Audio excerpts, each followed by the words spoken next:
Okay, good morning, all of you.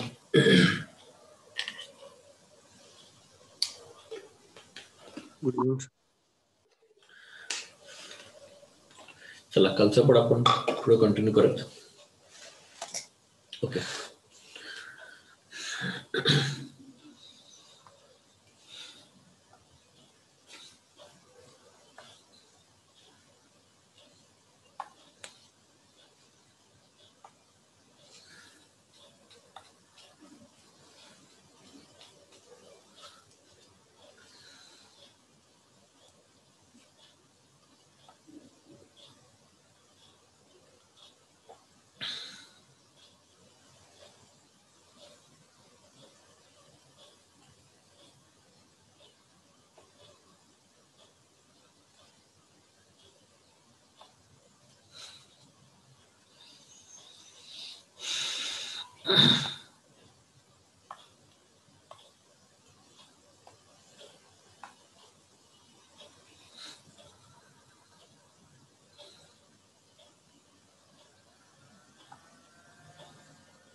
Okay.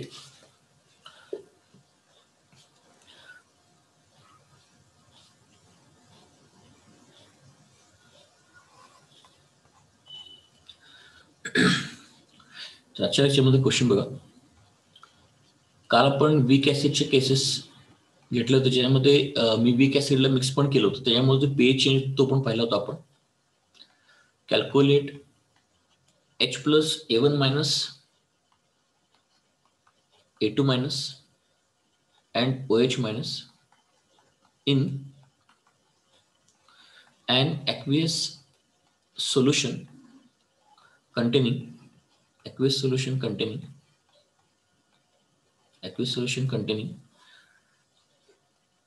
0.1 molar HA, 0.1 molar HA,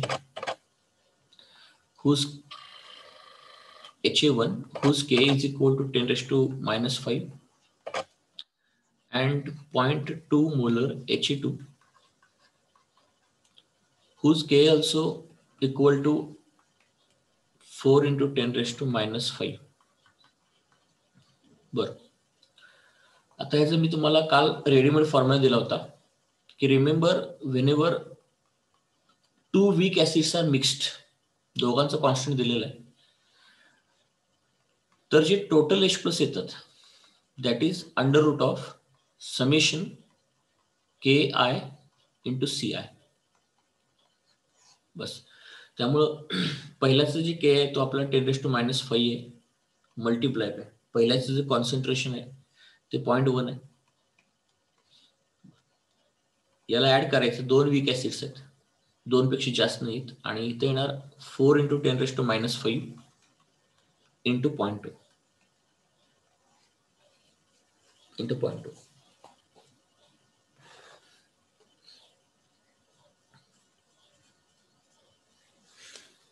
ठीक आहे.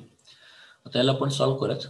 Solve केल्यानंतर हे येतं 10 raised to minus 6 पहिलं,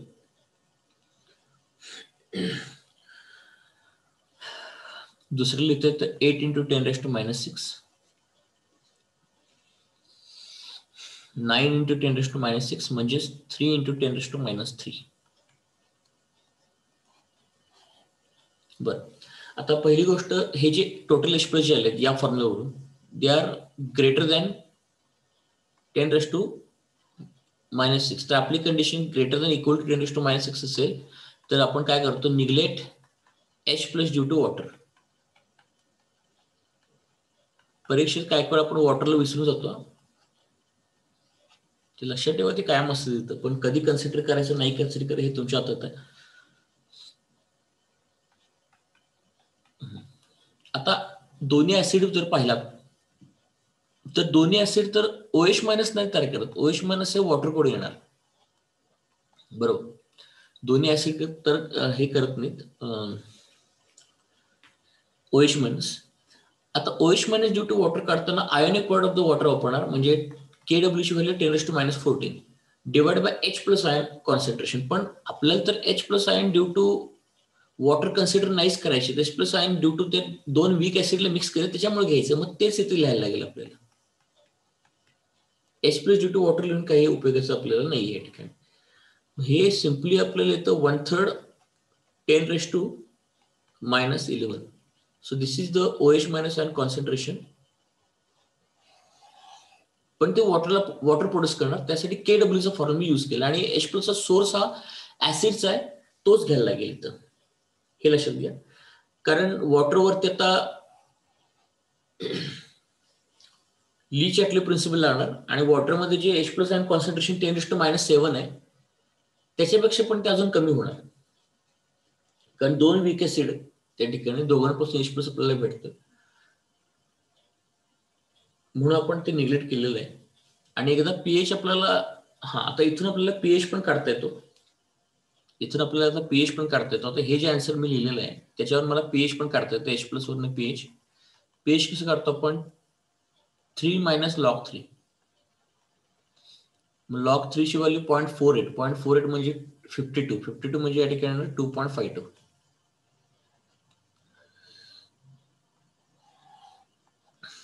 आणि जो POH जो आहे त्यासाठी तर हे पुन्हा ह्याच्यावरनं काढू नका, pH plus POH is equal to 14 त्याच्यावरनं काढा ते. मग 14 मधनं 2.52 ला मायनस केलं तर ते पुन्हा 48 येणार आहे.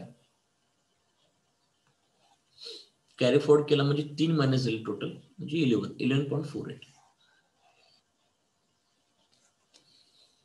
या दोन गोष्टी आपण या ठिकाणी आता फाइंड आउट केलेल्या आहेत. त्यानंतर A1 मायनस आपल्याला काढायचं आणि A2 मायनस आपल्याला काढायचं. तर A2 minus concentration A1 minus concentration जर काढायचं असेल तर सगळ्यात सोपा मार्ग आहे की दोघांचं आपल्याला Ka दिलाय, Kaचं एक्सप्रेशन लिहायचं. काल पण म्हटलं होतं वीक ऍसिडला मिक्स केलं तर Kaचं एक्सप्रेशन लिहायला लागतं, म्हणून तर ते काल डेरिव्हेशन दिले. हा रेडीमेड जरी फॉर्म्युला असला तरी वीक ऍसिडला Kaचं एक्सप्रेशन लिहिल्याशिवाय हा फॉर्म्युला पण डेव्हलप होत नाही. मग Kaच्या एक्सप्रेशन मध्ये A1 मायनस कॉन्सन्ट्रेशन आणि A2 मायनस कॉन्सन्ट्रेशन भेटणार ना आपल्याला. ठीक आहे, आता मी नेक्स्ट लेटर जातो, स्क्रीनशॉट काढून घे.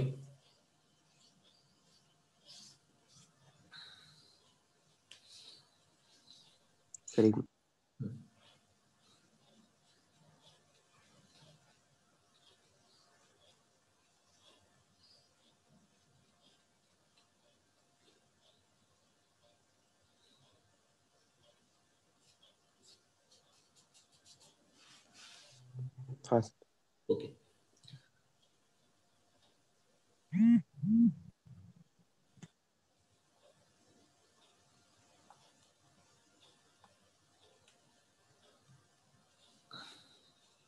ओके.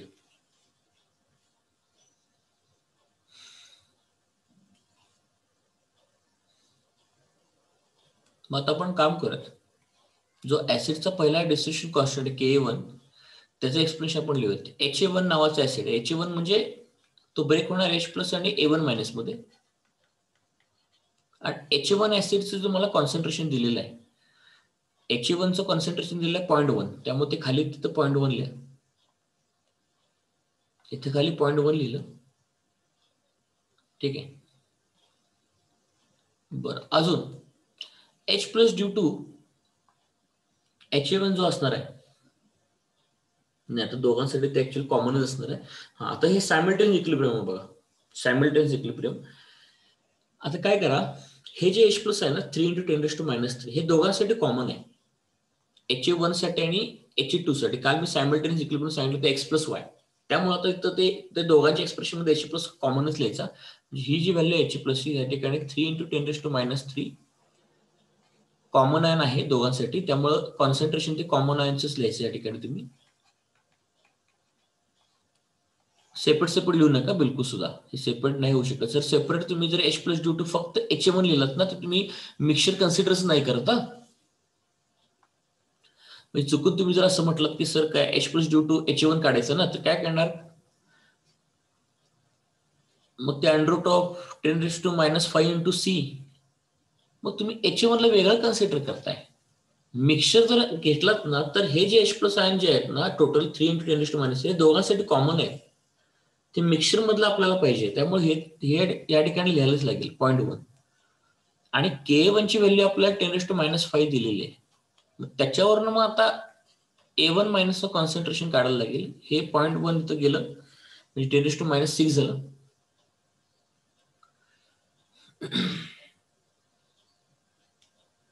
मग तुमचं जे 1/3 10⁻³ येणार आहे, कारण ते 6 मधून 3 मायनस झालं वरती.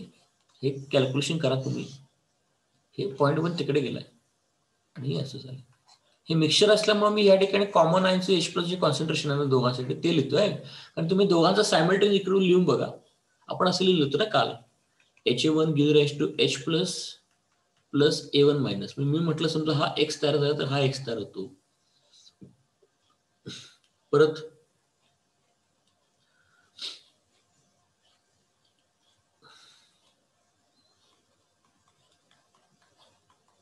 हा जर Y झाला तर हा Y तयार होतो.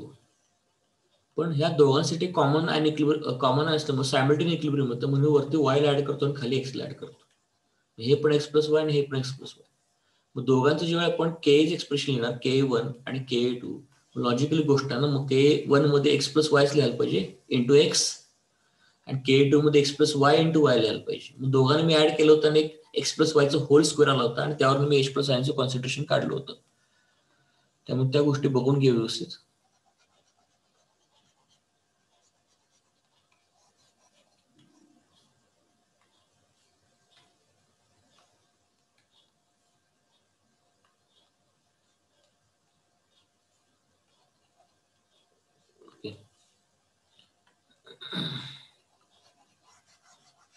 ठीक आहे.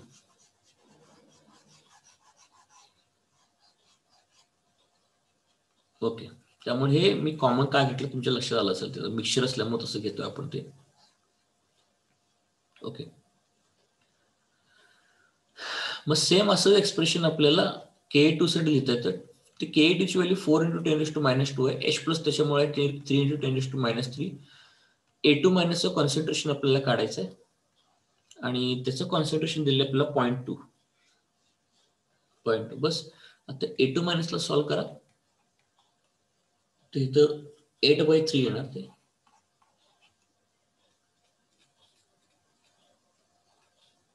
इंटू 10⁻⁶ होतं ते, कारण इकडनं 2/10 झालं ना, ते 10⁻³ होणार.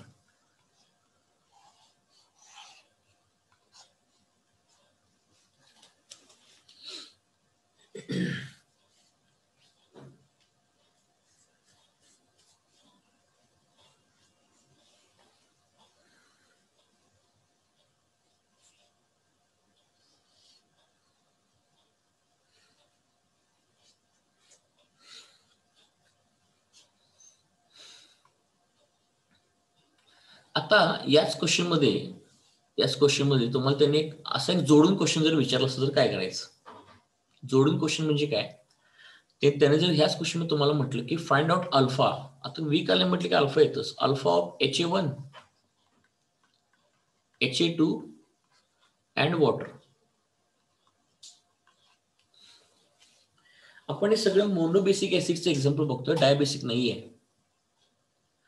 आता अल्फा जर काढायचं असेल ना तर मला सांगा, H1 हे जे मोनोबेसिक ऍसिड आहे H1, तर H1 स्वतःला स्प्लिट करणार H+ आणि A1 मायनस मध्ये. मग एक काम करू शकतो आपण की या ठिकाणी H+ आयनचं कॉन्सन्ट्रेशन C अल्फा आणि A1 मायनसचं कॉन्सन्ट्रेशन C अल्फा. ठीक आहे.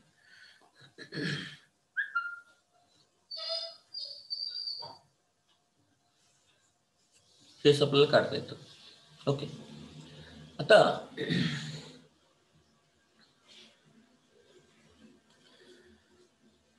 ऍक्च्युली या ठिकाणी ना अल्फा काढण्याचा जो सर्वात सोपा मार्ग आहे, अल्फा काढण्याचा जो सर्वात सोपा मार्ग आहे तो ऍक्च्युली A1 मायनस आणि A2 मायनसच्या कॉन्सन्ट्रेशन काढता येतो. A1 आणि A2 मायनसच्या कॉन्सन्ट्रेशन, कारण A1 ची सेपरेट व्हॅल्यू आपल्याला भेटलेली आहे, A2 मायनसची सेपरेट व्हॅल्यू आपल्याला भेटलेली आहे आणि मोनोबेसिक असल्यामुळे हा रेशो 1:1:1 आहे. तर सगळ्यात सोपा मार्ग असतो की अल्फा जो आहे तो तो आपल्याला A1 मायनस आयनच्या कॉन्सन्ट्रेशन काढायचा. H प्लस वरनं काढू नका, कारण ऑलरेडी H प्लस या दोघांसाठी कॉमन घेतलेले आहेत आपण.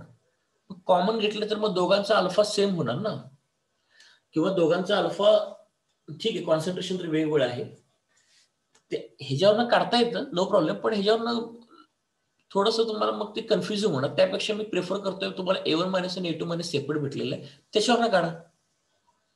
ते सगळ्यात सिंपल आन्सर असेल. मग मोनो बेसिस असल्यामुळे ते सी अल्फाच आपण घेणार आहे, त्यामुळे ह्या ठिकाणी ते काढायला सोपं जातं. मग या ठिकाणी A1 minus is equal to C alpha. मग आपल्याला He1 जो काढायचा आहे, अल्फा ऑफ He1, तो आपल्याला आरामशीर या ठिकाणी काढता येतो. मग या ठिकाणी ते A1 मायनस आपण लिहिलेलं आहे 1/3 इंटू 10⁻³ आणि या ठिकाणी 0.1 आपल्याला कॉन्सन्ट्रेशन आलेलं आहे. आणि या ठिकाणी आपल्याला अल्फा ऑफ He1 या ठिकाणी लिहिता येतो. आणि त्यावरनं आपल्याला काढता येतो अल्फा ऑफ He1 जो आहे तो 1/3 इंटू 10⁻² डिवाइड झालं, ते आता मल्टिप्लाय नाही, -2 होणार, ते 10 मल्टिप्लाय होणार फक्त. -3 इंटू 10⁻², म्हणजे याचा अर्थ तो येणार या ठिकाणी 1/3% येणार, 1/3%. आणि अल्फा आपल्याला जो सेकंड ऍसिड आहे त्याचा अल्फा जर काढायचा असेल तर C into alpha of He2 हे आपल्याला काढता येतं. मग अल्फा ऑफ He2 जे आहे त्यासाठी मग 8/3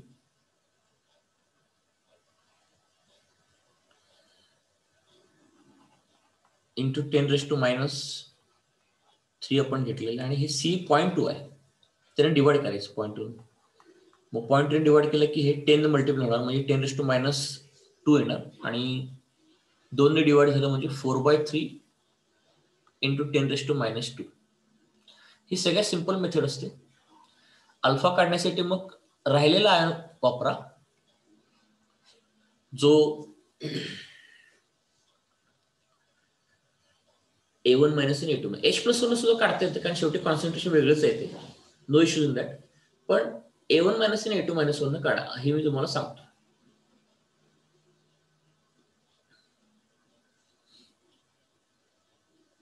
बरं, अल्फा वॉटर पण काढायचं आहे. अल्फा वॉटर काढण्यासाठी H प्लस पुन्हा घेऊ नका, कारण H plus due to water पण निग्लेक्टच केले ना मागाशी क्वेश्चन मध्ये. H plus due to water पण निग्लेक्ट केलेलं आहे, कारण ते total H plus concentration more than 10⁻⁶ आहे. मग अशा वेळी काय करायचं, OH मायनस वरून अल्फा काढायचं वॉटरसाठी. मग OH मायनस कॉन्सन्ट्रेशन वॉटरसाठी पुन्हा आपण लिहितो C अल्फा. मग OH मायनस जी कॉन्सन्ट्रेशन आहे ते आपण लिहितो C into alpha water. C into alpha water. मग वॉटर जर कॉन्सन्ट्रेशन दिलेलं नसेल तर स्टँडर्ड कॉन्सन्ट्रेशन घ्या 1000 डिवाइड बाय 18, 55.5. हे मी ऑलरेडी सांगितलेलं आहे. मग अल्फा ड्यू टू वॉटर जे असेल तर आता OH मायनस आपण जो काढलाय तो काढलाय 1/3 10⁻11. हे OH मायनस घ्या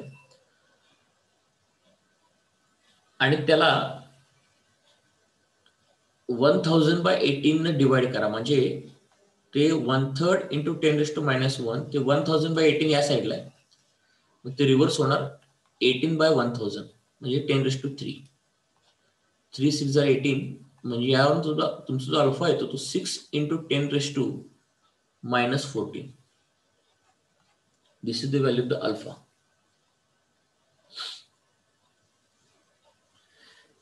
स्क्रीनशॉट काढून घ्यायचा, नाही लिहून घ्या. जर अल्फा विचारले ह्याच क्वेश्चनला लागून तर A1 मायनस A2 मायनस आणि OH मायनस वरून काढा.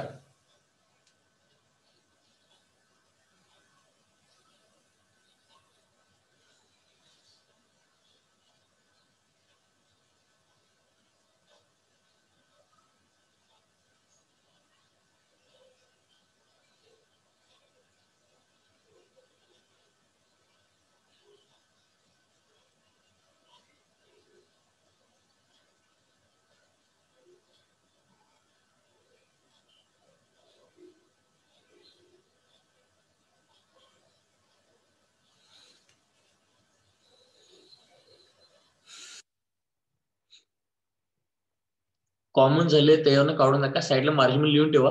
अशा क्वेश्चन मध्ये जो अल्फा काढणार आहे ते कॉमन आयन जो H प्लस आहे ना त्याच्यावरनं काढण्याच्या ऐवजी जे डिफरंट आयन्स आहेत त्याच्यावरनं काढा. तुम्हाला अवघड जाईल कॉमन वरून काढायला गेलं तर तेवढं सोपं पण राहणार नाही कारण ते मिक्सचर मध्ये.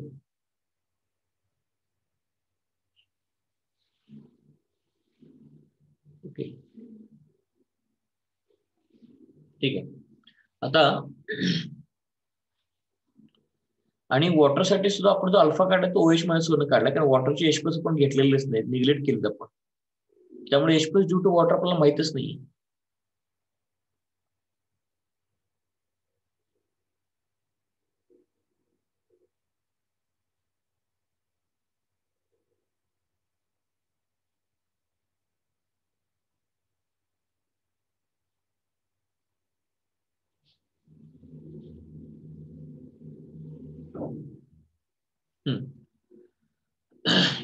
आता त्याने जर क्वेश्चन मध्ये जर असं विचारलं होतं की alpha due to H1 acid alone, alone म्हणजे मिक्सचर कन्सिडर नाही करायचं, आणि alpha of H2 acid alone त्याच्यामुळे सुद्धा मिक्सचर म्हणजे मिक्सचर अजून तयार केलेलं नाहीये. ऍक्च्युली आपण काय करूयात की थोडस दोघांचा जो अल्फा आहे H1 H2 तो फायनल अल्फा आहे मिक्सचर केल्यानंतरचा आहे, तो 1/3 आणि 4/3 आहे. ठीक आहे, आपण साईडला लिहून घेतो. बघा आता साईडला मी लिहून घेतो.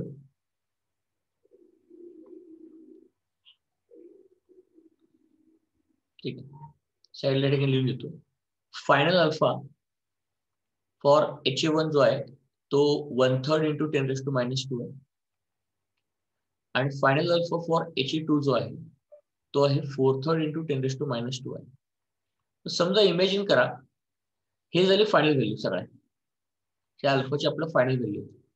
So this is the final value after the mixture, after the mixture is formed. ही पण झाली फायनल व्हॅल्यू.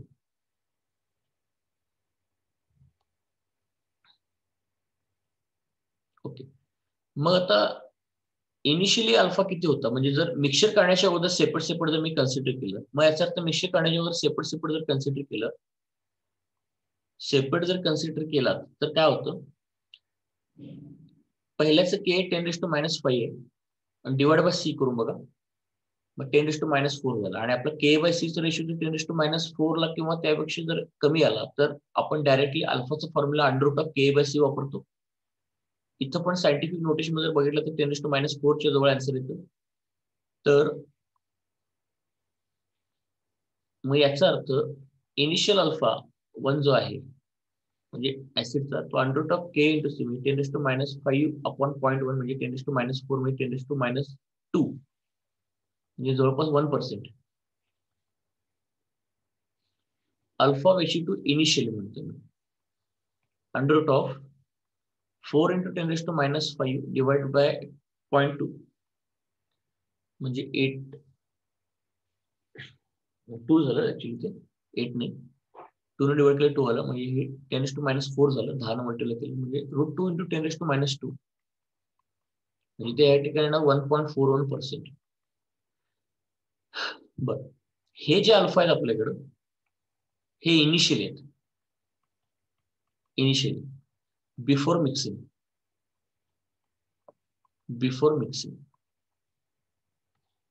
आणि हे जे अल्फा आहे आपल्याला ते आफ्टर मिक्सिंग आहे, जे A1 आणि A2 मायनसच्या कॉन्सन्ट्रेशन आपण काढलं. आता तुम्हाला एक क्वेश्चन पडला असेल की सर या ठिकाणी तुम्ही H प्लस वरनं का नाही काढलं, ते H प्लस वरनं यासाठी नाही काढलं बाळांनो. प्रॉब्लेम काय की मी इथे जे H प्लस जे काढलेत ते मी काय केलंय, तुम्ही सायमल्टेनियस इक्विलिब्रियम म्हणून बघा, ते इथे मी H प्लस टोटल घेतले, 3 × 10⁻³ टोटल आहे. ऍक्च्युली हे जे 3 × 10⁻³ आहे ना, ही कुणाची व्हॅल्यू आहे,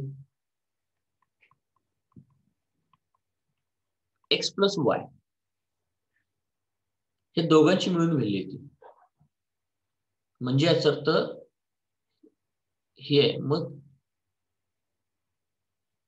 मग हे A1 मायनसचं कॉन्सन्ट्रेशन हे A2 मायनसचं कॉन्सन्ट्रेशन असं घ्यायला लागेल. आता गंमत बघा, HA1 मुळे ऍसिड भेटला X, मग आपण काय करायचं, हा जो Y आहे ना तो H प्लस ड्यू टू दुसरा ऍसिड म्हणू नका, हा Y A2 मायनस म्हणा, आणि मग 3 × 10⁻³ मधनं हा Y मायनस करायला लागतो तर H plus due to H1 भेटतो.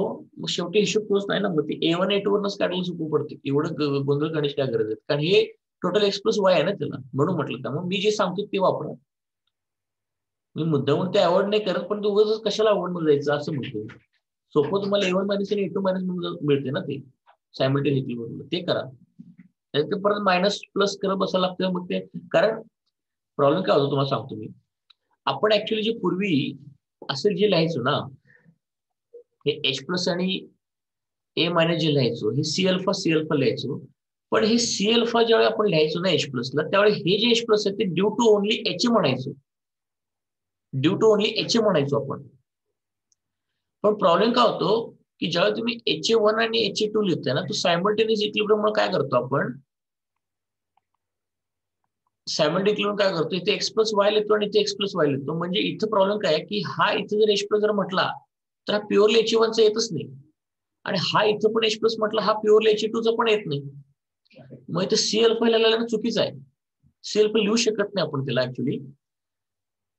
ते प्युअरली सेपरेटली ड्यू टू जर आपल्याला काढायचं असेल तर त्यामुळे ते कन्फ्युजिंग आहे. म्हणून मी म्हटलं तुम्हाला ह्या ठिकाणी ते यूज करूच नका त्याला. मग ज्या ठिकाणी मी जी ट्रिक सांगतो ना तीच फॉलो करा. सेपरेटच तुम्हाला ते काढावं लागतं त्या ठिकाणी ते.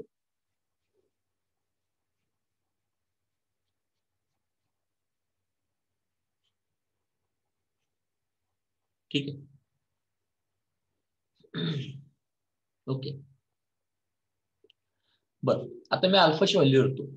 बिफोर मिक्सिंग अल्फा आपण सेपरेटली काढला, तो आपण ट्रिक वापरू बिफोर मिक्सिंगला. आफ्टर मिक्सिंगला मी A1 मायनस आणि A2 मायनसच्या कॉन्सन्ट्रेशन वरून अल्फाची व्हॅल्यू काढली. अल्फाची व्हॅल्यू काढलेली. ओके, आता आपण चेंज बघूयात, कारण हे जे वाल्यांना का नाही, या अल्फाच्या चेंज मध्ये आणि पीएच च्या चेंज मध्ये फार इंटरेस्ट असतो. ऍडव्हान्सला पण आणि नीटला पण. त्या अल्फाची व्हॅल्यू चेंज करतात, डबल केला, पीएच डबल केला तर सांगा, असं फार त्यांचा इंटरेस्ट असतो त्या गोष्टीमध्ये. मग चेंज आपण किती झालं, आपण पण त्याच पद्धतीनेच अभ्यास करायचा. चेंज किती झालं बघूयात आपण. ठीक आहे, चेंज किती झालं आपण बघूयात. मग बघा आता चेंज सांगतो तुम्हाला. आता तुम्ही मला व्हॅल्यू बघून सांगणार आहे कुणाच्या अल्फामध्ये जास्त चेंज झालाय.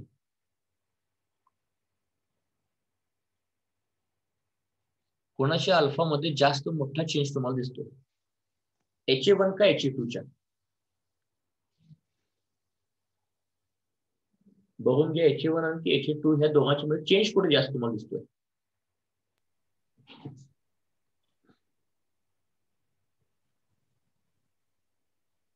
हा सुरुवातीला 1% होता, हा 1.41% आहे. चेंज माहिती ना सगळ्यांना करतो ना, final value minus initial value divide by initial value.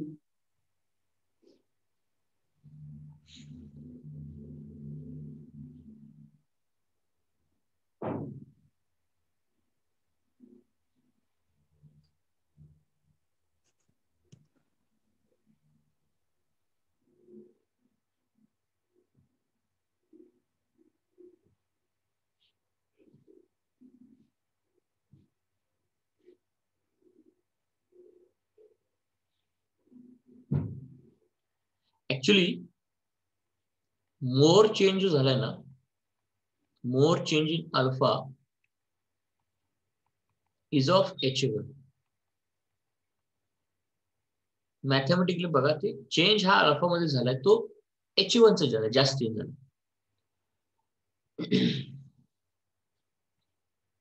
ठीक आहे, ऍक्च्युली जास्त म्हणजे किती झालाय तो, हा 0.33 म्हणजे साधारणतः 0.33% येणार. हा 0.33% येणार. हा 1% इनिशियल होता, आता 0.33% झाला. कमी झाला कारण ते लीच ऍटले प्रिन्सिपल लागला ना. डिग्रेडेशन कमी होणार कारण H plus due to water पण आहे, H plus due to H2 पण आहे, लीच ऍटले प्रिन्सिपल लागला. याचं जर आपण पर्सेंटेज काढलं तर 4/3 म्हणजे किती घेणार बघा, 1.1039, साधारणतः 1.3% आहे. मग जर तुम्ही या ठिकाणी बघितला तर अल्फा जास्त चेंज झालाय तो H1 चा चेंज झालाय अल्फा. कोण सांगणार H1 चा अल्फा जास्त का चेंज झाला, म्हणजे कॉमन इफेक्ट लागलाय कॉमन इफेक्ट म्हणजे ली चॅटले principal.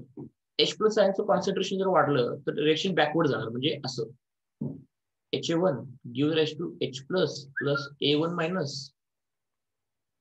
HA2 H plus plus A2 minus. मग हे H प्लस राईट हँड साइडला वाढलं, केमिकल शिकलो, रिएक्शन बॅकवर्ड जाणार. बॅकवर्ड झालं की अल्फा कमी होणार, कारण अल्फा फक्त फॉरवर्डलाच असतो ना. पण दोघांपैकी अल्फा जास्त कमी झालाय तो HA1 चा झालाय,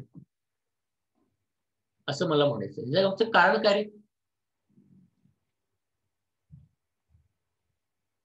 HA1 चा अल्फा फार कमी का झाला, HA2 चा का नाही झाला?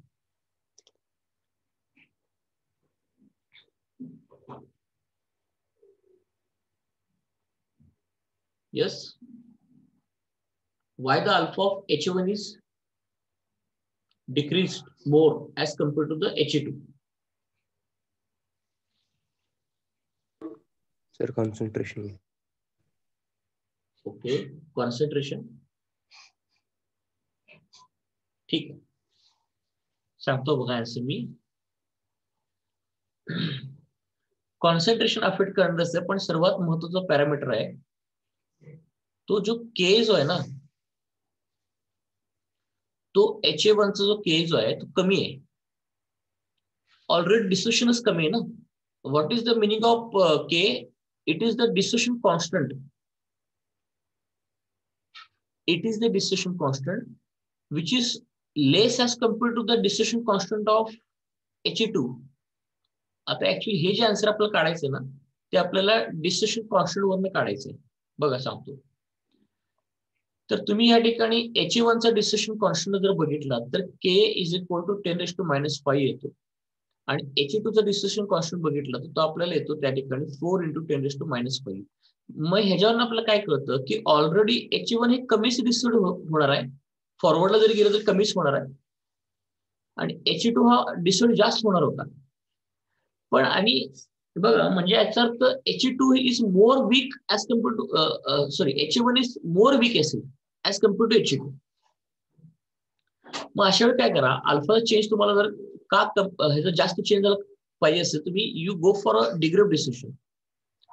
म्हणजे ऑलरेडी HA1 ला ब्रेक व्हायचंच नव्हतं आणि परत त्यात बॅकवर्ड झाली रिएक्शन त्या कॉमन इफेक्ट मुळे. मग याचा अर्थ HA1 चा अल्फा हा जास्त चेंज होणार आणि कमी पण होणार आहे. कमी होणार आहे तर तुझ्या मागचं कारण जास्त चेंज होणार आहे म्हणजे कमी होणार आहे, पण तो फार कमी होण्याचं कारण त्याचा डिसोसिएशन कॉन्स्टंट हा फार कमी आहे आणि वर ली चॅटले प्रिन्सिपल लागला. बस एवढंच. कारण डिसोसिएशन व्हायचंच नाही त्याला, कारण केच व्हॅल्यूज कमी आहे ना, तर म्हणून अल्फा चेंज झाला.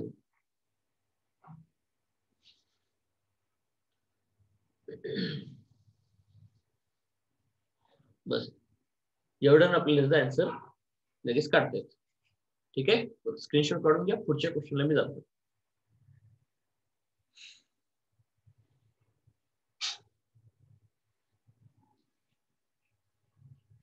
वीक ऍसिड आला ना तर काळजी घ्या बाळांनो. मिक्सचर ऑफ वीक ऍसिड्सला प्रॉपरली व्यवस्थित स्टडी करा, प्रॉपरली व्यवस्थित. कारण ते स्ट्रॉंग ऍसिड झाला तर मी वीक ऍसिडची केस घेतली होती.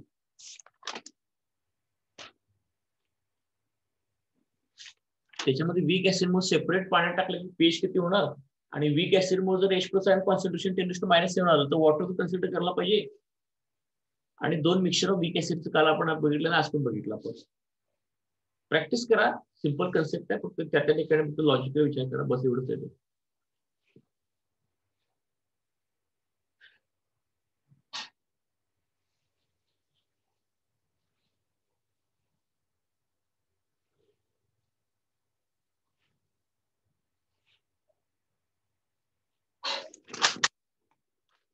ओके, चला मी पुढच्या गोष्टीला जातो बघा आता.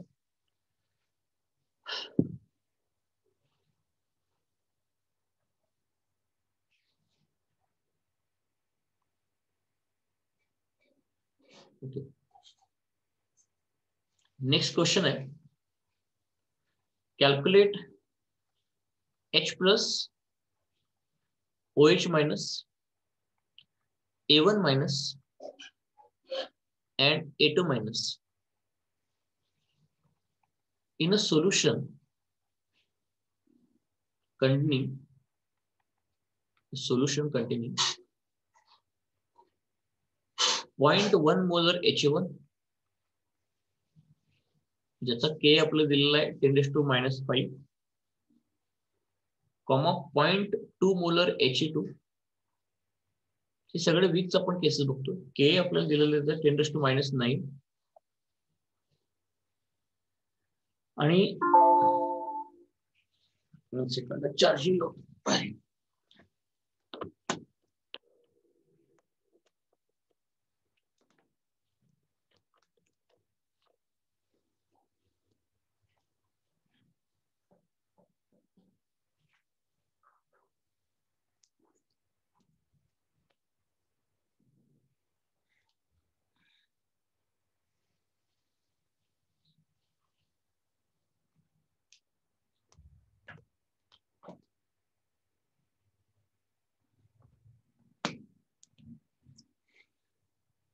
ओके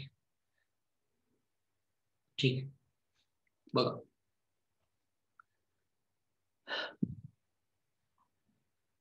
आणि तिसरा जो दिलाय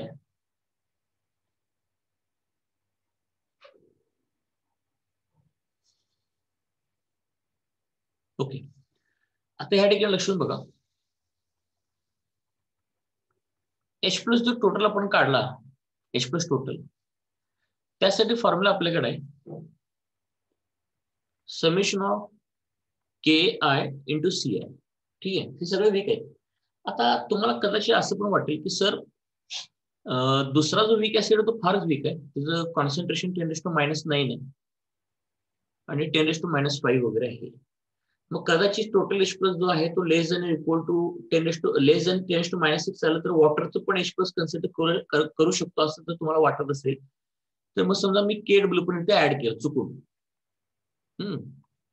कारण मी काय म्हटलं होतं काल सांगितलं होतं बघा संध्याकाळी की तुम्हाला मी म्हटलं होतं H plus due to water जर कन्सिडर केला तर KW ते ऍड करा फक्त. त्याचं डेरिव्हेशन आपल्या सिलेबसला काय गरजेचं नाहीये. Just you add the KW. आता काय होतं लक्षून बघा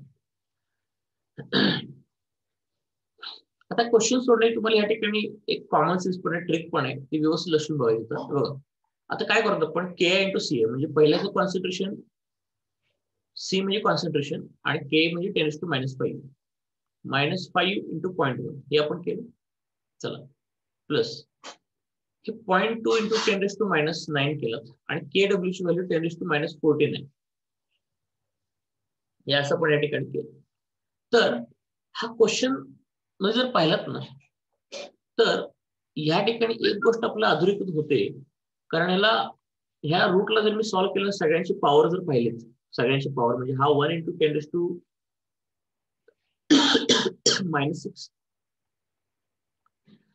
हे 2 इंटू 10⁻⁻⁰ आणि प्लस 10⁻⁴. ऍक्च्युअली काय आहे हे 10⁻⁻ आणि 10⁻⁴ ही टर्म ऍडिटिव्ह नाहीये.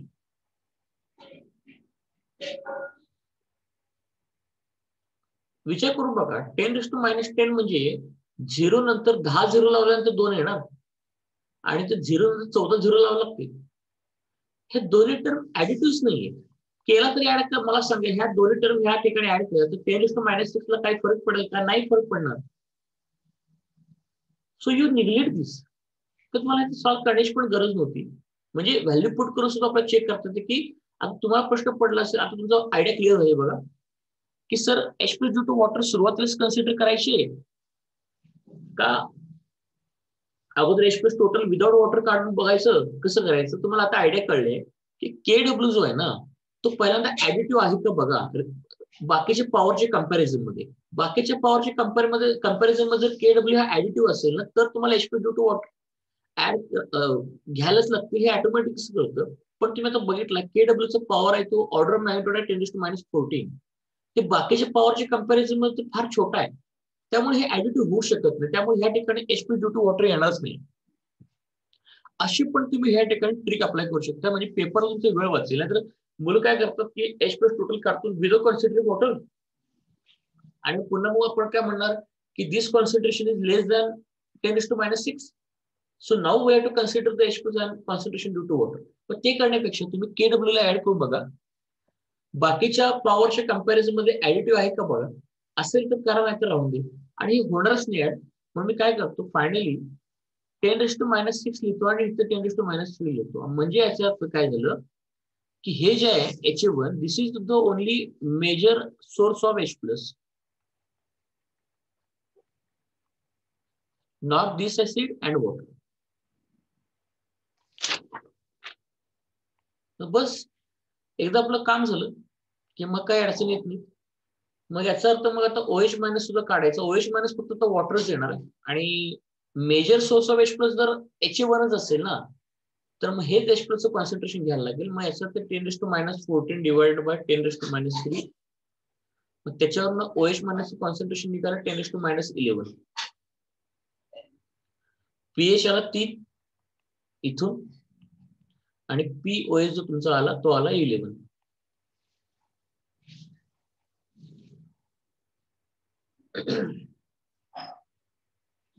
आता A1 मायनसचं कॉन्सन्ट्रेशन काढायचं आणि मी तुम्हाला ट्रिक सांगितले, वीक ऍसिड मध्ये A1 मायनस आणि A2 मायनसचं कॉन्सन्ट्रेशन काढत असताना केएच एक्सप्रेशन लिहायचं.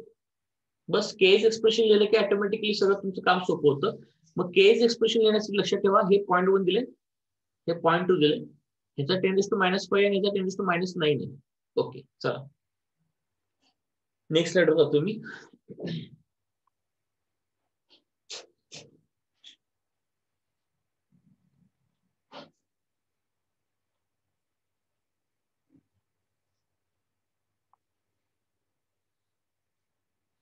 ओके, आता मग पहिल्याचं के 10⁻⁵ आहे आणि आता ते H प्लस कॉमन आयन आहे दोघांच्या मध्ये, त्यामुळे इथं कॉमन आयन लिहा म्हणून सांगितले मी. 10⁻³ into concentration of A1 minus 4 divide bye 0.1 येणार आणि इथं 10⁻⁹ आहे. कॉमन आयन 10⁻³ आहे कारण तो major source of H plus तोच आहे ना, तो इथे घ्यायचा असतो. इथं A2 मायनस आणि इथं 0.2 येणार. मग बस याच्यावरून तुम्हाला A1 मायनसचं कॉन्सन्ट्रेशन काढता येतं आणि याच्यावरून तुम्हाला A2 मायनसचं कॉन्सन्ट्रेशन काढता येतं. फार बारीक अनालिसिस आहे प्रत्येक गोष्टी. ते लीचे प्रिन्सिपल, परत major source of H plus कोण आहे वगैरे सगळ्या गोष्टी फार बारकाईने विचार करायला लागतो. त्यामुळे जर काळजी घ्यायची स्टेपला वीक ऍसिड जेवढे येतं की नाही, सगळे वीक ऍसिडचे एक्झाम्पल मिक्सचर नसेल तर ते Ka/C हे ट्रिक सांगितले. मिक्सचर आलं की मी काल आणि प्रूव्ह केले आणि ते 10⁻⁷ ची जवळ गेला H plus due to acid, तर ते काय करायला लागतं, फार गोष्टी विचार करायला लागतं. या ठिकाणी आता सांगवलंय. हा वाटतो तितका चॅप्टर हा वरवर बघण्यासाठी नाहीये, त्यामुळे ह्या चॅप्टरचं विशेष करून मी म्हणतो केमिस्ट्री सगळे चॅप्टर तुम्ही एका साईडला ठेवा. इतकं सोपं आहे 11-12 मिळून चांगले ऑर्डर घेतो, पण हा चॅप्टर जो आहे त्याकडे जरा प्रॉपरली लक्ष द्या. कारण हा चॅप्टर जेवढा एक्सप्लोर करायला तेवढा अजून एक्सप्लोर होतो. त्यामुळं आणि मी तुम्हाला मॅक्स टू मॅक्स जितक्या डेप्थला जातात तितक्या डेप्थला मी सगळ्या गोष्टी सांगितलेल्या आहेत. तिथं पण पुरेसं आहे. मी जेवढं वही सांगतो की नाही तेवढं पुरेसं, तुम्हाला एक्स्ट्रा काही करण्याची गरज नाही, पण आहे ते व्यवस्थित करायचं. ठीक आहे, ते -6 होणार आहे मला माहिती आहे, त्यामुळे 10⁻³ येणार, ते डिवाइड केल्यानंतर हे जे तुमचं आहे ते 0.5 येणार. 0.5 इंटू 10⁻⁸ येणार आहे. नाही, हे मल्टिप्लाय होणार नाही का, 2 होणार, मल्टिप्लाय होणार म्हणजे 10⁻⁻10 होणार आणि 3. ओके, 2 इंटू 10⁻⁷ हे तुमचं A2 मायनसचं कॉन्सन्ट्रेशन येणार आहे. So this completes our weak acid part.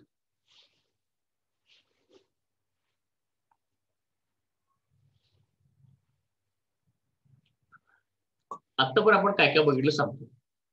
हे बघा, आपण फक्त स्ट्रॉंग ऍसिड मुळे पीएच किती येणार, मी फक्त पीएच टर्म्स मध्ये सांगतो. ते H प्लस वगैरे ते ऑटोमॅटिकली येतच. पण या केसमध्ये मी काय म्हटलं होतं की H plus if it is more than और equal to 10⁻⁶ due to acid, मी म्हटलं तर मग त्या ठिकाणी तुम्ही काय करा, neglect H plus due to water. तुम्हाला आता चार्ट समरी करून देतो की आपण आता पण काय काय डिस्कस केलेलं आहे.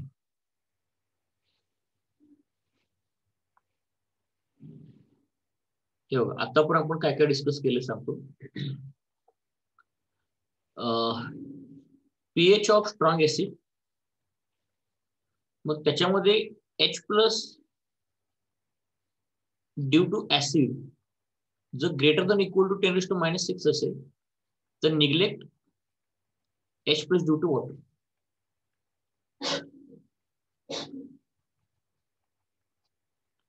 मग परत आपण पीएच ऑफ स्ट्रॉंग ऍसिड पाहिला. हा पहिला पॉइंट, हा सेकंड पॉइंट.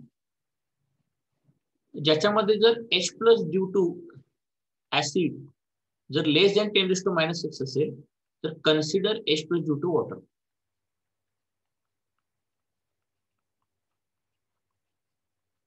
आणि मग त्याच्यामध्ये आपण काय करायचं, H प्लस टोटल काढायचं, H plus due to acid आणि H plus due to water.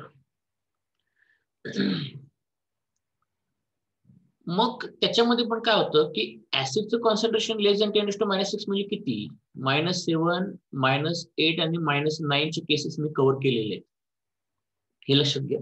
आणि तर रफ मेथड पण दिले मी. जर हे 10⁻⁷ असेल तर हे पण 10⁻⁷ म्हणून रफ मेथड एक सांगितलं.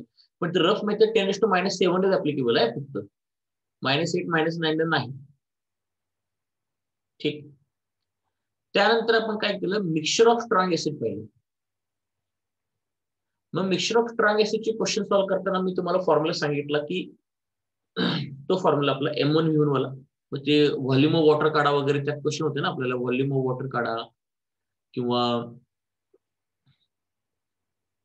मग resultant H plus ion concentration, जे रिझल्टंट जे होतं ना ते H प्लस आयन कॉन्सन्ट्रेशन काढण्यासाठी मी तुम्हाला असं म्हटलं होतं, summation of MI into VI divide by summation of VI. जर मोलॅरिटी व्हॉल्यूम दिला असेल तर, आणि फक्त मोलॅरिटी दिली असेल तर समेशन ऑफ मोलॅरिटी काढायचं,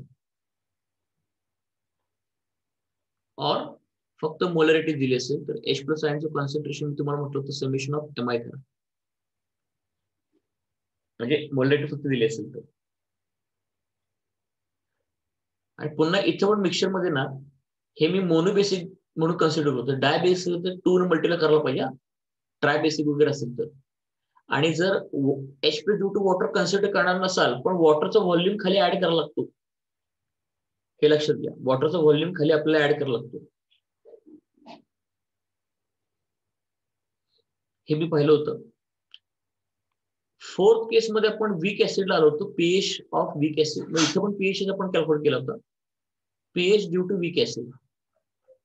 त्याच्यामध्ये मी तुम्हाला केस सांगितली की जर पहिल्यांदा अंडर ऑफ के किंवा के/सी चेक करा, के/सी ची value less than equal to 10⁻⁴ असेल तर डायरेक्टली डोळे झाकून alpha is equal to under of के/सी आणि H plus concentration under of K into C. पण हे जर नसेल तर मग ह्याला मी म्हटलं होतं, इफ के/सी इज ग्रेटर दॅन 10⁻⁴ असेल then I told you to use quadratic equation, that is C alpha square upon 1 minus alpha.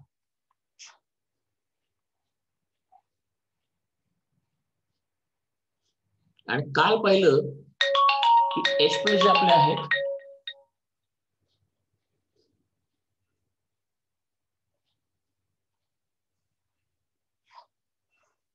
काल आपण पाहिलं की H प्लस जे आहे ते पुन्हा ड्यू टू वीक ऍसिड जर 10⁻⁷ आला तर इथं पण खबरदारी घ्यायला लागते. हे जर वीक ऍसिड मग 10⁻⁷ आलं तर तुम्हाला ड्यू टू वॉटर कन्सिडर करायला पाहिजे. मात्र H plus due to water consider करायला लागते. मग ते परत मग तुम्हाला सायमल्टेनियस इक्विलिब्रियम करायला पाहिजे इथं. मग ते सॉल्व्ह करायला लागेल ना आजचे क्वेश्चन्स. सेम असंच बेसला पण करणार आहे आपण, जे ऍसिडला पाहतो ना सेम असंच बेसला, फक्त के च्या ऐवजी केबी येतो, बाकीचं काही चेंज नाहीये. जे ऍसिडला रूल आहेत ते सगळेच रूल ऍज इट इज बेसला आहेत, त्यामुळे आपलं काम वाचणार आहे. मग आता आपण फिफ्थ केस जे बघणार आहे, हा त्यानंतर ह्या जेव्हा बघितलं आपण फिफ्थ केस आपण पाहिली मिक्सचर ऑफ वीक ऍसिड. आणि त्याच्यामध्ये मी तुम्हाला H प्लस काढायला शिकवलंय, under root of summation of K I into C, आणि वॉटर H+2 वॉटर कन्सिडर करणार नसेल तर हे, आणि करणार असेल तर मग ऍड करायला लागेल KW. आणि आता 6th केस आहे ती आहे aqueous solution of mixture of strong acid and weak acid. आता हे वेगळं आहे बघा. स्ट्रॉंग ऍसिड आणि वीक ऍसिड.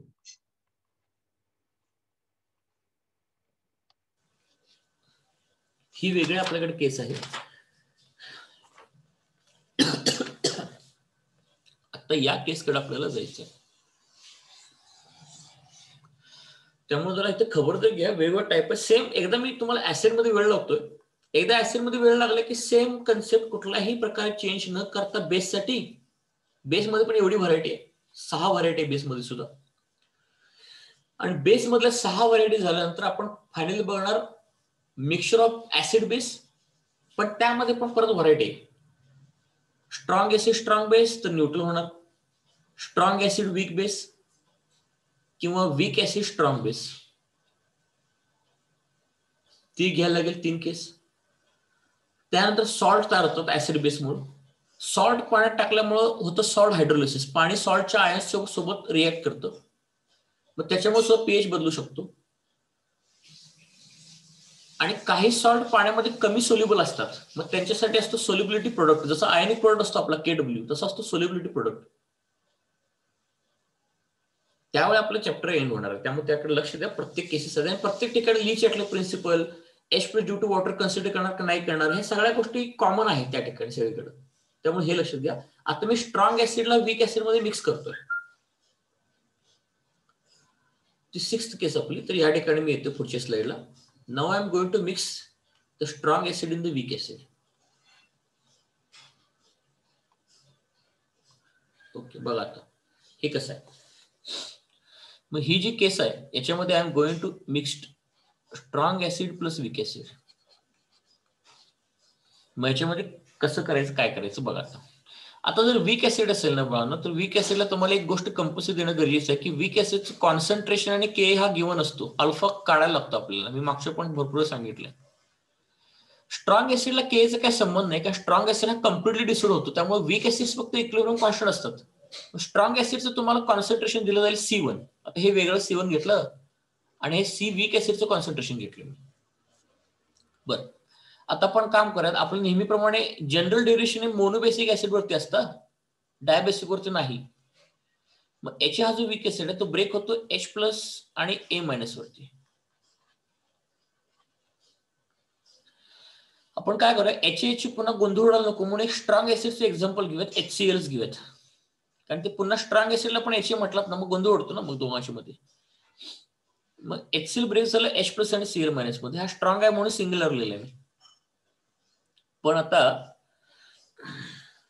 बघा, आपण असं काय करत की शेवटची सेकंड स्टेप आहे ना आपण लिहितो, ती सेकंड स्टेप लिहत आपण C- C अल्फा,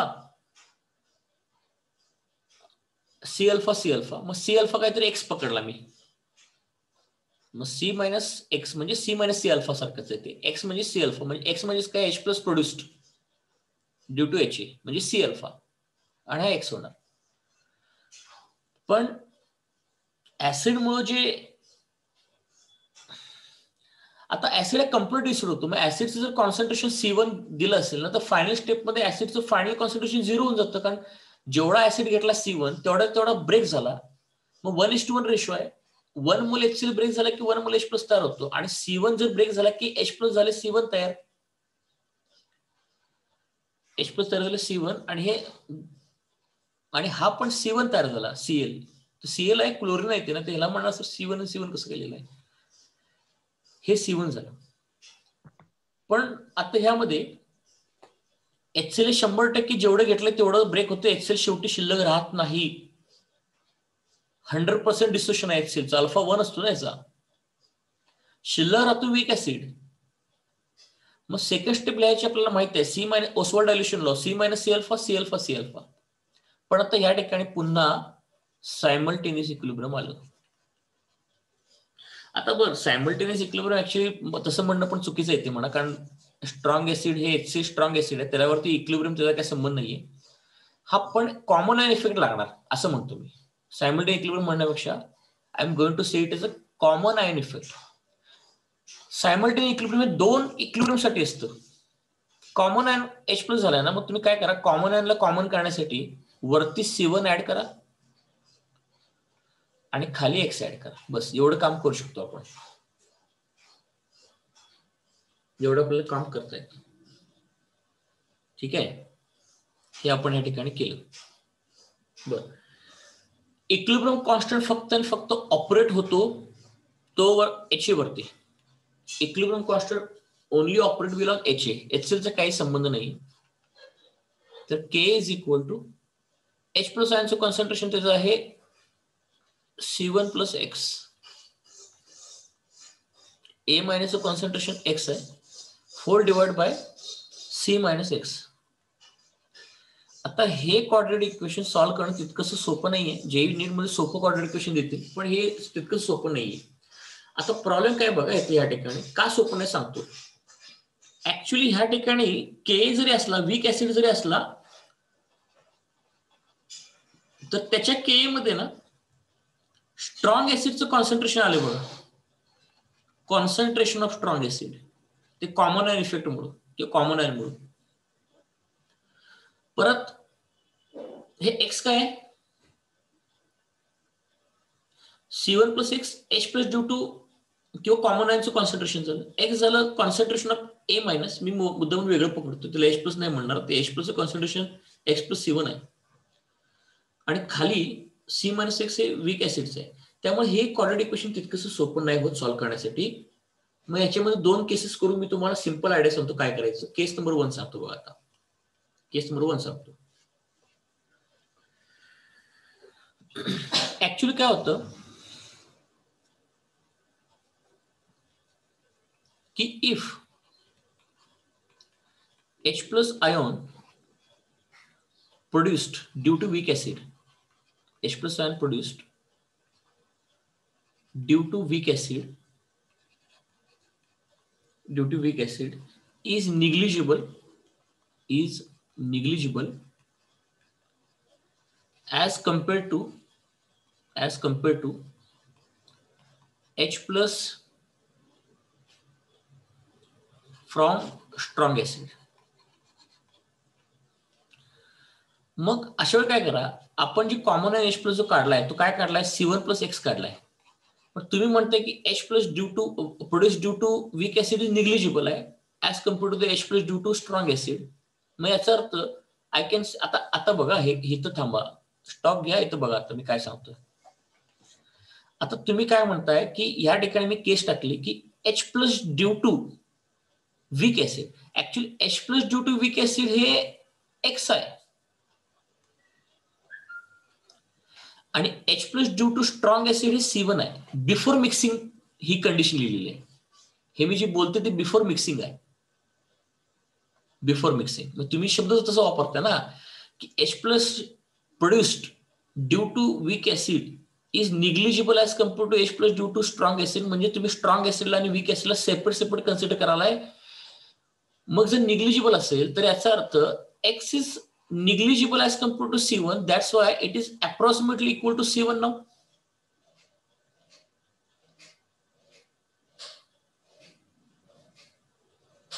मग जर असं झालं तर म्हणजे कॉन्सन्ट्रेशन ऑफ H तुम्ही लिहिलाय की ती C मायनस X शिल्लक राहतो ना, मग त्याच्यामध्ये तुम्ही X ला फार स्मॉल समजताय. म्हणजे याचा अर्थ C minus X is approximately equal to C.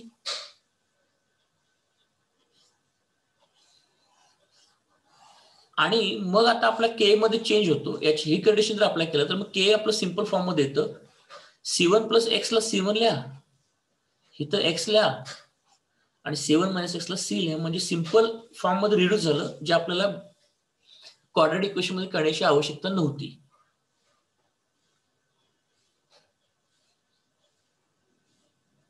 आणि मग फक्त ह्यामध्ये Xच आपला काय राहतो अननोन, कारण C1 तुम्हाला पेपरमध्ये दिलेला असतो, C दिलेला असतो. मग C काढा, X काढा.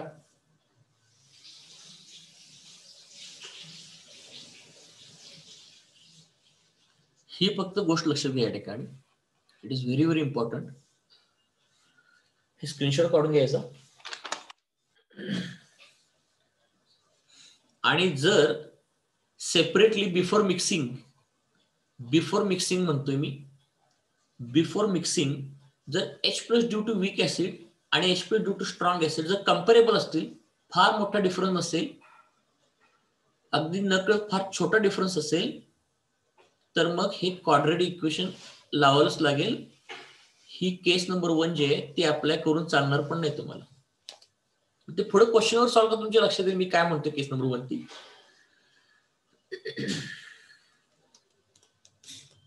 स्क्रीनशॉट काढून घ्यायचा.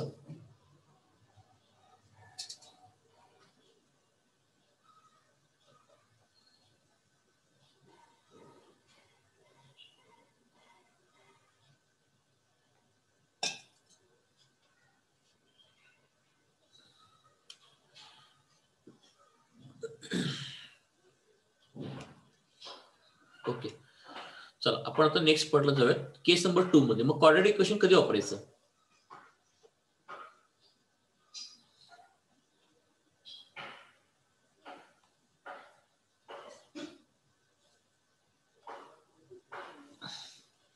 केस नंबर 2 या ठिकाणी मी लिहितोय. Case number 2, if H plus is significant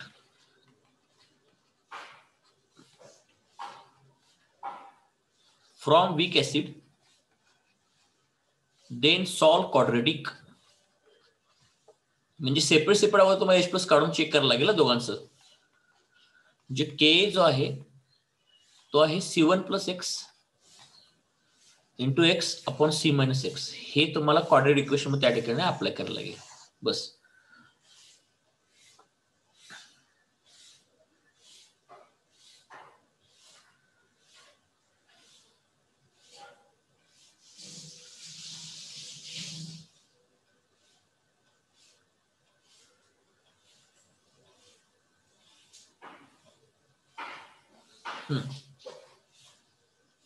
मग तुम्हाला प्रश्न पडला असेल सर मग आपण निग्लेक्ट कसं करणार, नाही का? तुम्ही म्हटलाय जर रेंज काय असेल मग निग्लेक्ट करण्याची, रेंज पण सांगायला पाहिजे ना तुम्हाला. रेंज पण सांगायला पाहिजे. ते तुम्हाला रेंज सांगतो मी. एक क्वेश्चन घेतो तुम्हाला रेंज सांगतो की हे निग्लेक्ट कधी करायचं, हे तुम्हाला क्वेश्चन सांगतो. आणि दुसरी गोष्ट आहे, स्ट्रॉंग ऍसिड मुळे ते वीक ऍसिड वरती लीच ऍटली प्रिन्सिपल मध्ये अप्लाय होतं, बॅकवर्ड रिएक्शन होते. आणि बॅकवर्ड झाल्यामुळे C minus x approximately C पण होतोय आणि C1 plus x approximately C1 होत आहे.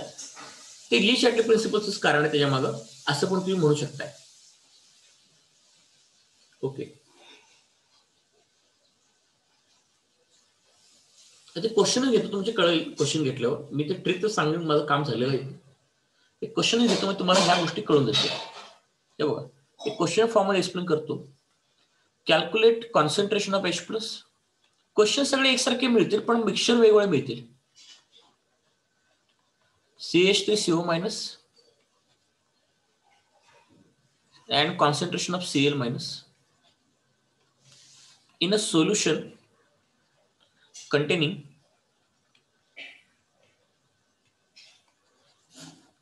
0.1 molar HCl and 0.1 molar CH3COH.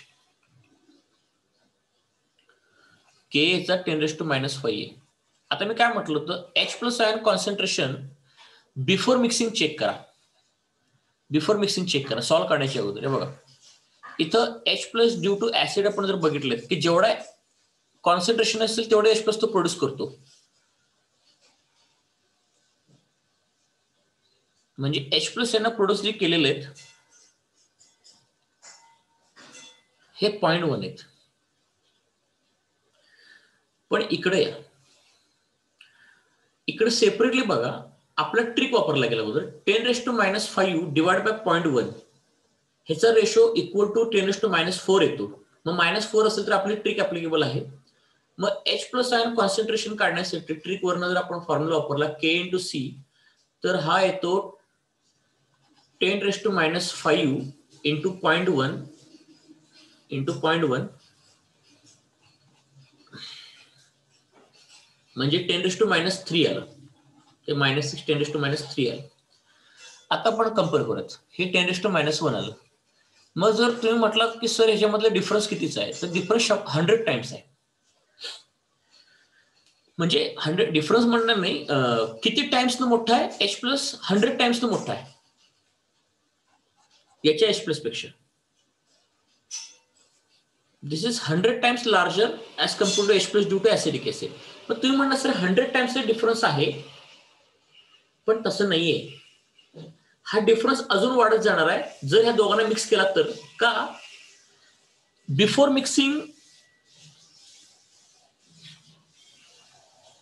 Gap दोघांच्या मधला 100 टाइम्सचा गॅप आहे.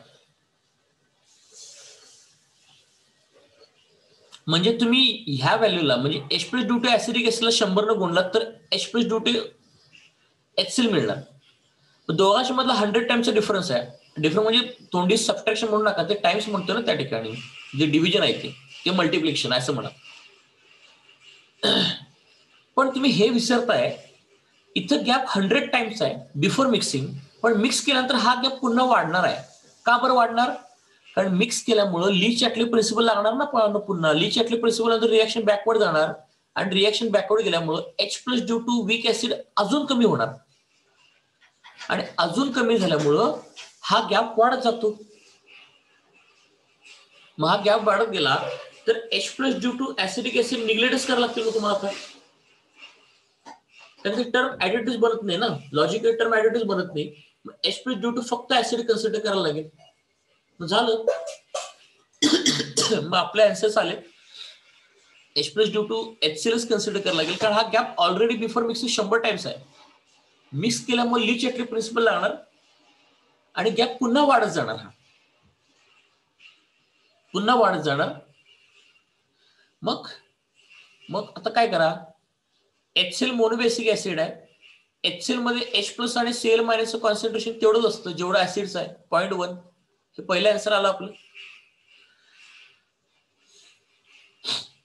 दुसरं आन्सर OH- जे आहे ते KW वरनं काढायचं, कारण सोर्स ऑफ H+ तर आता HCl झालंय. तर मग source of H+ acidic acid पण नाही आणि वॉटर पण नाही. मग 10⁻14 ला 0.1 डिवाइड केला 10⁻13 झालं. याच्यावरनं pH आला 1, POH आला 13.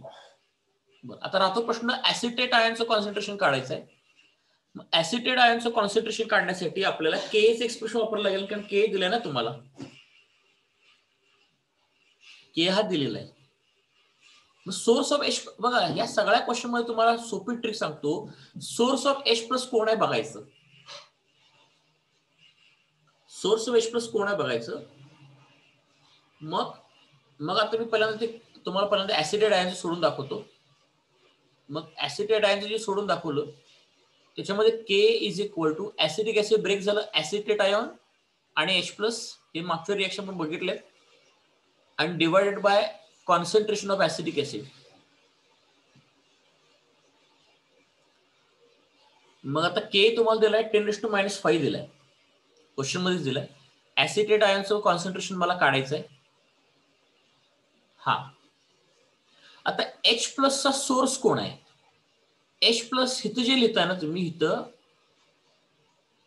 ते कॉमन आयन येणार आहे या ठिकाणी.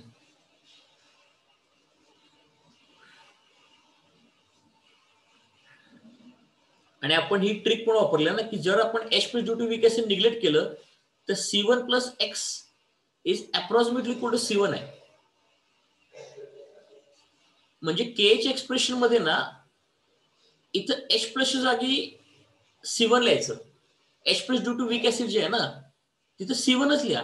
म्हणजे हे स्ट्रॉंग ऍसिडच कॉन्सन्ट्रेशन होतं, even though it is a K for weak acid. हे स्ट्रॉंग ऍसिडच कॉन्सन्ट्रेशन लिहायला लागतं या ठिकाणी, कारण आपण सोर्स ऑफ H+. तुम्हाला असं वाटलं नको की सर तुम्ही ते वीक ऍसिड मध्ये स्ट्रॉंग ऍसिड कुठून आणलाय. अरे बाबा नो, ते कॉमन आहे ना त्याच्यामुळे आले ते. मग ते सोर्स ऑफ H+ आपण जर स्ट्रॉंग ऍसिड पकडला HCl, तर ते HClचं कॉन्सन्ट्रेशन या ठिकाणी 0.1 आहे. मग हे ह्या ठिकाणी 0.1 घ्यायला लागतं आपल्याला. हे 0.1 या ठिकाणी.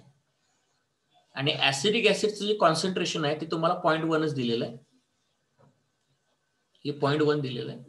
मग हे 0.1 आणि 0.1 या ठिकाणी कॅन्सल आउट झालं आणि ऍसिटेट आयनचं जे कॉन्सन्ट्रेशन आहे ते 10⁻⁵ येईल. एक लक्षात घ्या, मी मगाशी सांगितलं ना, म्हणलं तुम्ही सर स्ट्रॉंग ऍसिड कुठून आणताय, इथं पण सांगितलं होतं वीक ऍसिडच्या एक्सप्रेशन मध्ये कॉन्सन्ट्रेशन स्ट्रॉंग ऍसिड असतं, पण ते निग्लेक्ट केल्यामुळे काय होतं, हे बघा एक्स काय H plus due to weak acid आहे, C1 काय H plus due to strong acid separately, दोघांना ऍड करता कारण मिक्सचर केलं तुम्ही, कॉमन आयन इफेक्ट आला त्या ठिकाणी. पण H plus due to weak acid separately जर तुम्ही निग्लेक्ट केला तर C1 प्लस एक्स मधनं एक्स निग्लेक्ट करा, C1 आलं. मग ते के मध्ये H प्लस जी कॉन्सन्ट्रेशन आहे त्याच्या ठिकाणी C1 येतं आणि हे एक्स काय आहे तर एक्स A1 मायनसला पकडा, कारण डिफरंट आहे ना तो, ते सोपं पडतं काम सोडवायला ते.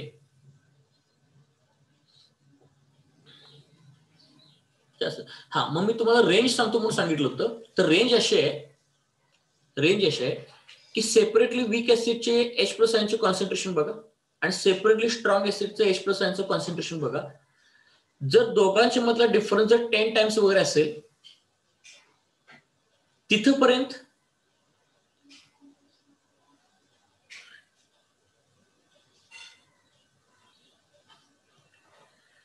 तुम्ही H plus due to weak acid neglect करू शकताय 10 टाइम्स म्हटलं मी. का? कारण सुरुवातीला दिसताना दोघांशी मधला डिफरन्स 10 टाइम्स जर दिसला, पण परत ली चॅटली प्रिन्सिपल होतो 10 टाइम्सचा 100 टाइम होऊ शकतो, 1000 टाइम होऊ शकतो. मग 10 टाइम्स पर्यंत ही रेंज लक्षात ठेवा, ही लिहून ठेवा साईडला रेंज त्याची. ह्या दोघांशी मध्ये डिफरन्स 10 टाइम्स. 10 टाइम्स म्हणजे किती? समजा जर वीक ऍसिडचं H प्लस कॉन्सन्ट्रेशन 10⁻⁻1 आलं आणि स्ट्रॉंग ऍसिडचं कॉन्सन्ट्रेशन H प्लस 10⁻⁻1 आलं आणि वीक ऍसिडचं concentration due to H plus due to weak acid जर 10⁻2 आला तर डिफरन्स याच्यामधला 10 टाइम्स आहे, 10 टाइम्स आहे, कारण ह्याला 10 न गुणला तर ते 10⁻⁻1 मिळणार. इथंपर्यंत निग्लेक्ट करून टाकायला, कारण ली चॅटली प्रिन्सिपल म्हणून अजून हा गॅप वाढत जातो. मग ती ह्याला बाउंड्री लाईन आहे 10 टाइम्सची. मग बस, म्हणजे तुमचं क्वाड्रॅटिक सॉल्व्ह करण्याचा तापच असतो ना, डायरेक्टली तुम्हाला आन्सर येतं. क्वाड्रॅटिक करण्याची गरज नाही ना, पण परत अझम्पशन करा, या गोष्टी करण्याची आवश्यकता नसते. म्हणून मी इथं पण बघा, मी इथं क्वाड्रॅटिक करूच दिलेलं नाही. इथे H plus due to strong ऍसिडच घेतलंय, हे H plus due to strong ऍसिडच घेतलं, वीक ऍसिड घेतलेलंच नाही.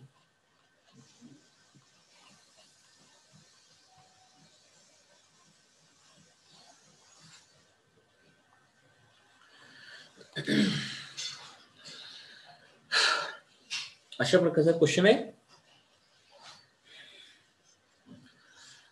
वहीमध्ये फक्त 2-4 वेळा अभ्यास करायला लागेल. लक्षात ठेवायला लागेल की सरांनी कोणती ट्रिक सांगितल्या, कोणत्या रेंज साठी सांगितले ते लक्षात ठेवा आणि कन्सेप्च्युअली जावा.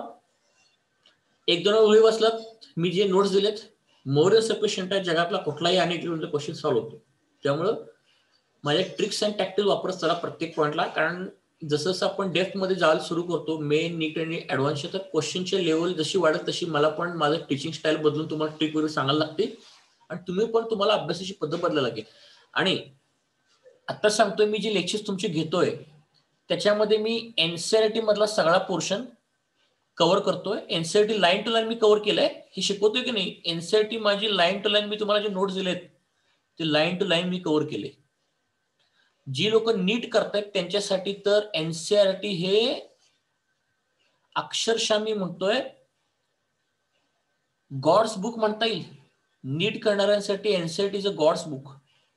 कारण आता तुम्ही एनसीईआरटीचे जर रिसेंट क्वेश्चन बघितलात 2017, 2018, 2019 आणि 2020, तर त्यांनी सरळ काय केलंय, एनसीईआरटीचे एक्सरसाइज मधलेच क्वेश्चन डायरेक्टली कॉपी पेस्ट केलेत पेपर मध्ये. सरळ सांगलो, एनसीईआरटी समरी असते शेवटी, एक तर question एनसीईआरटीच्या समरीवरती विचारलाय.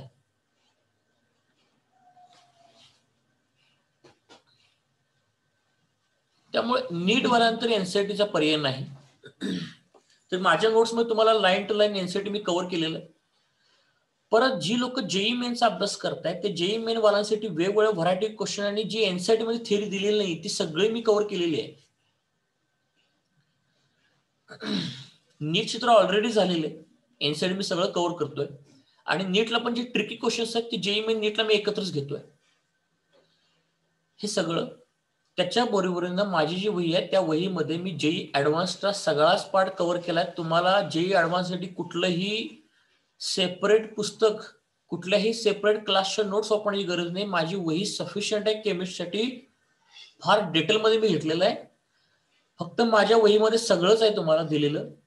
NCERT to JEE advanced म्हणून थोडासा वेळ लागतो टॉपिक संपवण्यासाठी मला, कारण सगळा कंटेंट मी कव्हर करतोय. प्रत्येक एक्झामची डिमांड वेगळी आहे. आणि मी थर्मोडायनेमिक्स वगैरे त्यामध्ये केव्हीपीए पण क्लिअर केलेलं आहे सगळ्या एक्झामचं एकत्रित. कारण मी सगळे क्वेश्चन्स केव्हीपीए, ऍडव्हान्स, मेन, एनसीईआरटी, नीट हे सगळं एकत्रित मी तुम्हाला नोट्स देतोय. त्यामुळे तुमच्या हातात आहे की वही कशी लिहून घ्यायची हे सगळं इम्पॉर्टंट आहे. हे एवढं जरी वही माझी लिहून घेतलात तर तुम्हाला थिअरीसाठी कुठलंही सेपरेट बुक वापरण्याची गरज नाही. फक्त ती बुक वापरते तुम्ही क्वेश्चन प्रॅक्टिस करण्यासाठी, एक्स्ट्रा क्वेश्चनसाठी.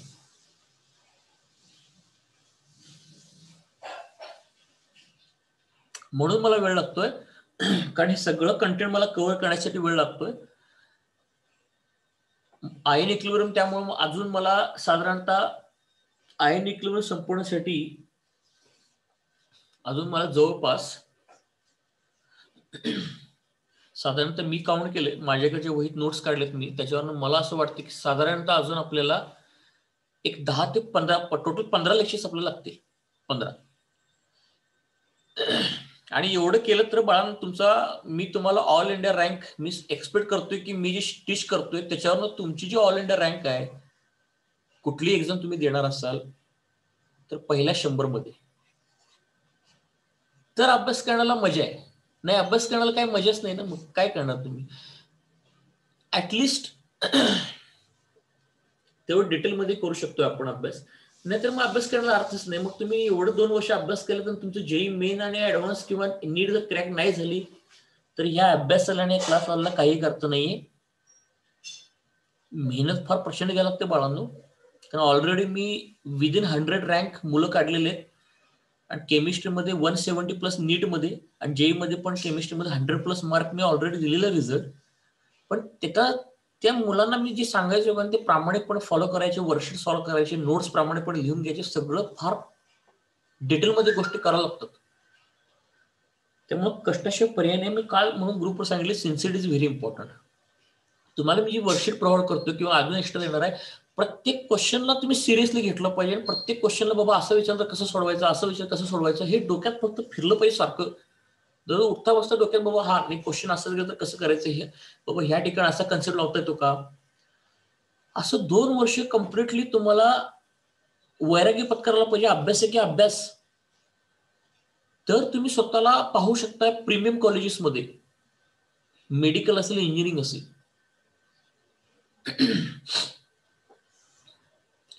आणि हा प्रवास एवढा वाटतो तेवढा पाहिलं तर सोपं नाही आणि तेवढा पाहिलं तर अवघड पण नाही, सिम्पल आहे. पण प्रोव्हाइडेड तुम्ही तुमचा दिवस कसं युटिलाइज करताय.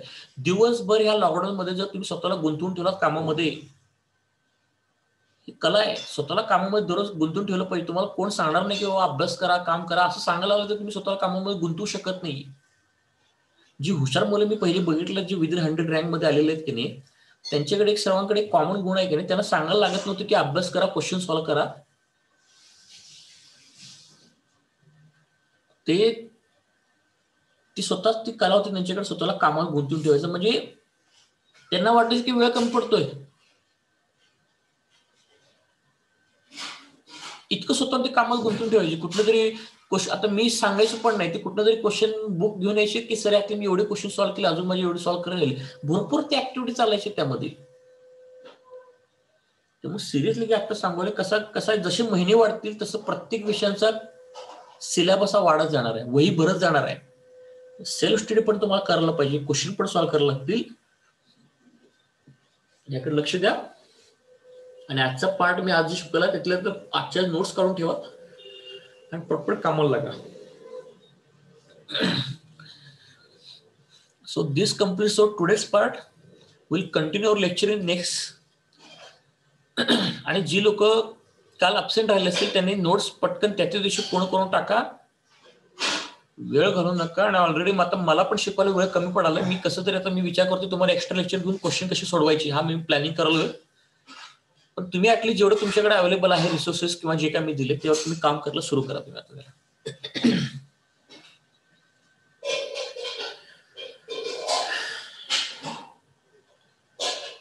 आणि काल जे एपिसोड त्यांना मी सांगितलंय की एक्सेल 1 सुरू करा तुम्ही. कालची जी असाइनमेंट दिले त्याच्यामध्ये सेक्शन सी पर्यंत जावा, स्ट्रॉंग एस स्ट्रॉंग बेस पर्यंत. आणि मग मागे जे एनसीईआरटी जे क्वेश्चन्स आहेत त्या वर्कशीट मध्ये शेवटी त्यातले सब्जेक्ट जेवढे सुटतात तेवढे सॉल्व्ह करा. माय सिलेबस मध्ये शोधून सॉल्व्ह करा. मी जेवढे टाईप शिकवले त्याच्यावरती. आणि कुणाला डाऊट असेल तर मी बॉईजचा वेगळा ग्रुप केलाय, मुलींचा केमिस्ट्री वेगळा ग्रुप केलाय. तुम्ही ग्रुपवरती क्वेश्चन टाका. मी तुम्हाला दिवसभर मला जसा वेळ भेटेल तसं मी तुम्हाला एका पेजवरती आन्सर लिहून पाठवत जाईल. त्या ऍक्टिव्हिटी आपल्याला करता येतील.